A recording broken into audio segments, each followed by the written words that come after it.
Hi, it's Dwyer, dwyercrime.blog. Also, keepingitfree.blogspot.com.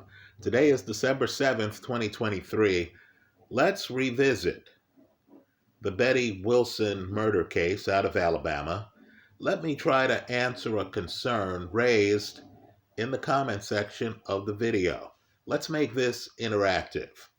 But first, remember, the opinion you should follow should be your own.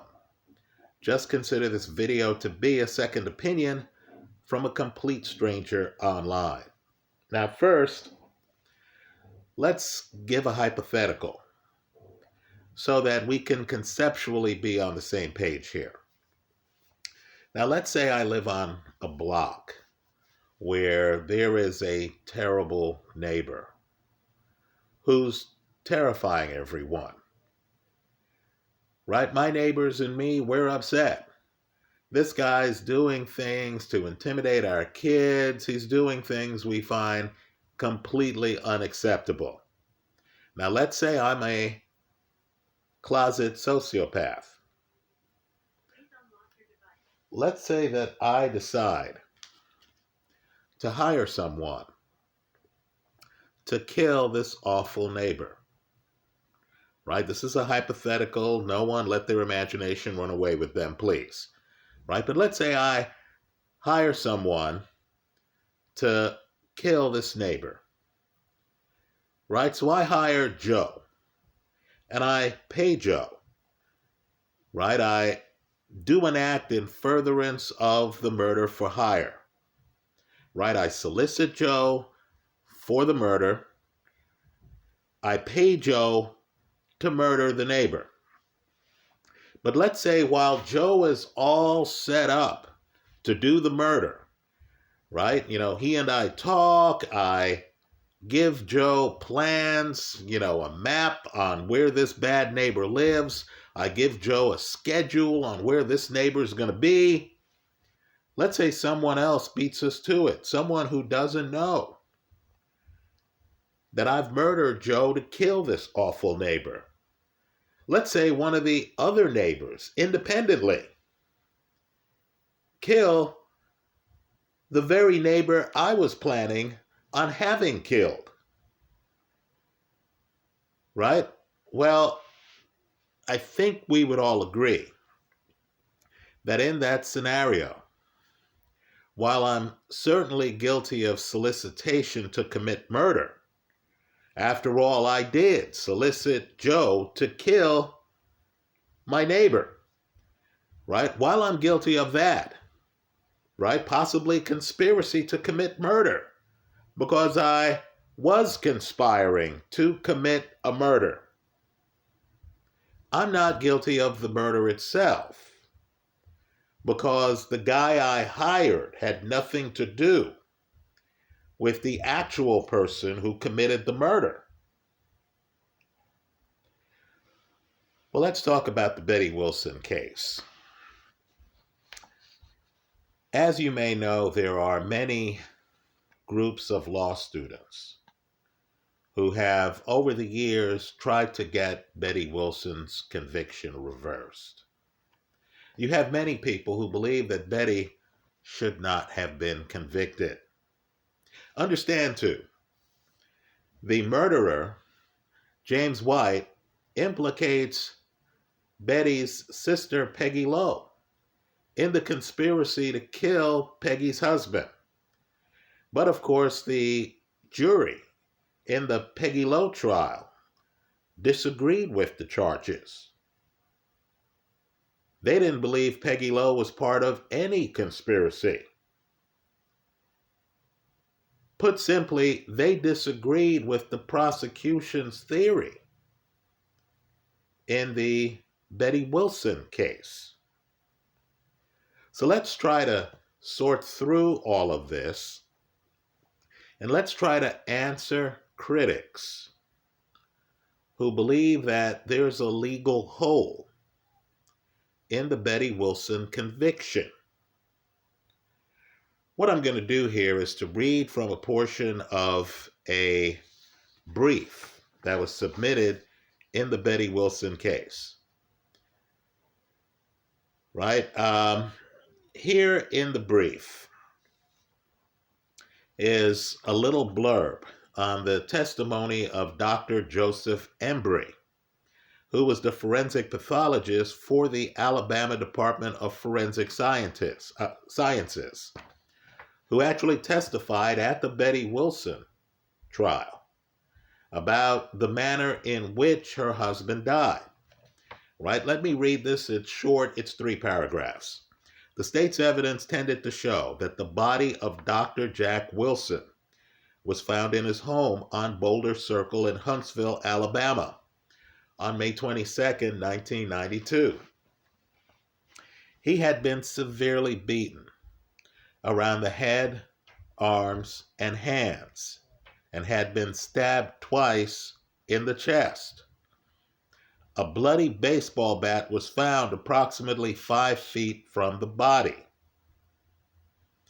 Dr. Wilson died, leaving an estate valued at approximately $6.3 million. The terms of Dr. Wilson's will provided that the majority of his estate would go to his wife, the appellant Betty Woods Wilson. Dr. Joseph Embry, forensic pathologist for the Alabama Department of Forensic Sciences, testified that Dr. Wilson died as a result of injuries caused by the beating to his head and the stab wounds to his chest. He further testified that there were 9 lacerations on Dr. Wilson's head. The lacerations ranged in size from 7/8 of an inch to 2 inches in length. It was Dr. Embry's opinion that the lacerations were consistent with wounds that would be caused by a baseball bat. Now let's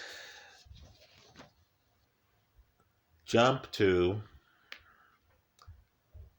James White's testimony, how it's summarized in this court decision. James White is the person who is alleged to have killed Betty Wilson's husband. He testified that appellant Wilson met him at the Parkway City Mall around 3 p.m. on Friday, May 22, 1992. As he got out of his car to get in her BMW, he saw that she was wearing flowered tennis shoes. Now that's important because others saw Betty wearing flowered tennis shoes that day. Right? So this is one of those facts that gave the story some added credibility. He got down on the floor of her car and she drove him to her house. When they pulled into the garage, she handed him $40 and told him where her husband's bedroom was located. Dr. Wilson was not home at the time. White testified that he decided not to use the gun and instead took along some rope. He said that he stayed in the house for what he believed to be several hours waiting for Dr. Wilson to arrive. As he was walking on the landing of the stairs, he came face to face with Dr. Wilson. They wrestled. He knocked Dr. Wilson down, and he grabbed an object that he later said that he would not identify. He could not identify, and started beating Dr. Wilson with it. He testified that after this, he blanked out, and the next thing he remembers is finding himself behind the Wilson house in the woods. He buried a bag containing some clothes in the woods, went back to the house, and had appellant Wilson drive him to his car, which was parked at the mall. Now, critics argue that the forensic pathologist who testified at Betty Wilson's trial, Joseph Embry, never went to the murder scene. They argue that rather than be beaten to death with a baseball bat, Dr. Jack Wilson's body shows that he was instead beaten to death with something skinnier, perhaps a fireplace poker. They also argue that since Jack Wilson had lacerations in his head, right, some as big as 2 inches, that the blood from the laceration should have been everywhere. The forensic pathologist at the Peggy Lowe trial questioned whether a bat was used in the murder. So at the Peggy Lowe trial, there was a 2-assailant theory that was floated. The idea is that Dr. Jack Wilson is killed elsewhere, perhaps the garage, and that his body was then carried by more than one person to where it was found in the house. Right? The argument further is that he's not killed with a bat, he's killed someplace else with a fireplace poker. And that you can tell that the body was moved because there's not sufficient blood spatter at the murder scene. If more than one person was involved in staging the murder scene, then the prosecution theory that the man Betty Wilson hired did the crime alone is inaccurate. Now let's criticize this argument. First, legally. Am I guilty of a murder for hire if I ask you to kill my wife and you then do so with the help of another person? I would argue that yes, I would still be guilty. Right? Understand, even with the 2-assailant theory, at a minimum, Betty Wilson is guilty of solicitation to commit murder. Right? I would argue at a minimum, if James White has any involvement in the murder of Betty Wilson's husband, then Betty, who asked him to kill her husband, if you believe the prosecution's facts, and I do, right? If you believe that Betty Wilson asked James White to kill her husband, and if you believe that James White then participated in having it happen, in my opinion, Betty White is guilty of murder. Right, now let me add a caveat here. I'm in California, I'm in Northern California. We're here talking about Alabama law. Right, just understand I'm speculating about what Alabama law has to say. But I believe it's just common sense. If I hire someone to kill a third party, and that person arranges the killing in furtherance of my conspiracy with them, then I believe I'm guilty of murder. Right? The 2-assailant theory doesn't change that fact. Let's make another point, and this one will be a little controversial. The real question is whether there's enough evidence here to believe James White's testimony. Right? Let's not confuse it with testimony from a separate trial. Right? The reality is that James White took the stand. He talks about being in the house He talks about encountering the murder victim, and then he talks about hitting the murder victim several times. While he doesn't definitively say that he used a bat, and while he does not, as the critics point out, definitively say that he killed Betty Wilson's husband, because he claims, of course, he blanked out his words, I believe it's a reasonable assumption from his testimony that he did so. In other words, the day that Betty Wilson's husband's body is found, according to James White, he met up with the murder victim and then hit the murder victim several times with an object. Right now, as I see it, and I understand the forensic pathologists who did not go to the crime scene testified that the wounds were consistent with a bat. As I see it, that's sufficient to support the murder conviction. Now understand what the critics are saying.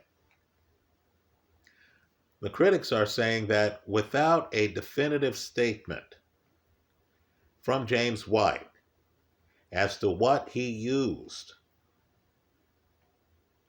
to kill Betty Wilson's husband, and without him definitively being able to say, I killed Betty Wilson's husband, they believe there isn't enough evidence to support the conviction. The argument is, even if the prosecution proved that Betty Wilson hired James White, how do we know that James White actually did the murder? When the blood spatter doesn't match the prosecution's theory, when it looks like the body was moved and James White doesn't talk about moving the body, when James White can't even definitively tell us that he used the bloody bat found next to the murder victim, right? I believe, and I'm just trying to spell out the case here, both sides, I believe that it's enough for James White to say, I was there and I hit this man several times with an object, right? I believe that's enough. Whether or not critics believe that object was the bat or that object was a fireplace poker,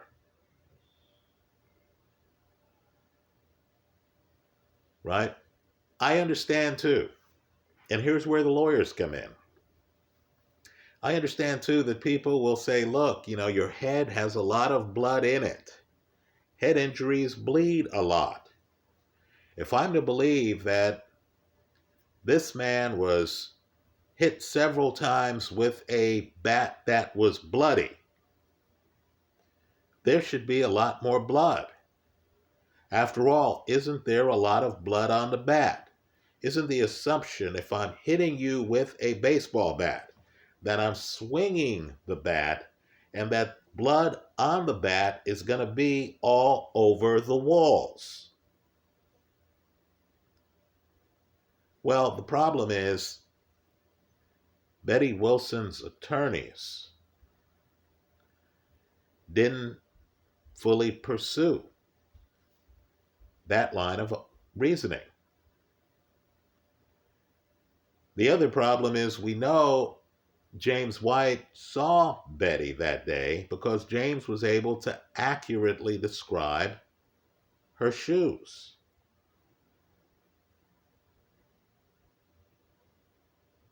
Right? And so just understand, there's an argument out there that the prosecution's theory couldn't be correct. But it's the theory that the prosecution presented that matched what the jury believed was the evidence in the case. Right now, defendants are able to get off from time to time on what's called ineffective assistance of counsel. But I need for people to understand that this is a case where there's a lot of corroborating evidence leading up to James White's interaction with Betty Wilson's husband at Betty Wilson's home. Also, the testimony about whether the victim was killed with a fireplace poker. Apparently, there's an indentation on the murder victim's body that looks like it came from a sharp edge on whatever was used to kill him. That doesn't appear on a rounded baseball bat. Right? Understand, too, this case has a further wrinkle. The wrinkle is that James White later recanted his confession. At one point, James White said, "I know what happened. So, since I had that level of involvement, I'm in the right place," meaning prison. Right? So this case, I believe Betty Wilson is guilty. I believe the evidence that she met with James White several times, gave James White a gun, which is not used in the murder, right? Took James White to her house. I believe all of that. But I also do believe, and I'll concede this readily here, that there is a little gray area. That this is one of those cases where the prosecution, with the burden of having to prove guilt beyond a reasonable doubt, can't fully explain why the blood spatter from a swinging bat isn't all over the area where the body was found. Right? Maybe there is someone who helped move the body. I believe that's a possibility. But I don't believe it exonerates Betty Wilson. Those are my thoughts. Let me hear yours. You'll notice in the comment section to the earlier video that there are commentators who left statements about the blood spatter. That is a meaningful argument, right? That was a major factor in a jury deciding not to convict Betty Wilson's sister, Peggy Lowe, who is supposed to have introduced James White to Betty Wilson. Right? I personally would have found Betty Lowe guilty. Right? I'm just telling you my opinion, not making a statement of fact here. I would have found Betty Lowe guilty. I believe these murder for hire cases can get a little bit fuzzy. In the hypothetical I gave at the beginning of this video, if I hired a guy to kill a neighbor, and then that guy talks to a third party about participating in the conspiracy, and they kill the neighbor together, in my eyes, I'm still guilty of a murder for hire. Right? I understand the other part of the argument, which is that it's the prosecution's burden to prove beyond a reasonable doubt my culpability. And how can you do that when the alleged murderer claims to have blanked out at the murder scene and can't even fully confirm the murder weapon he used in committing the murder.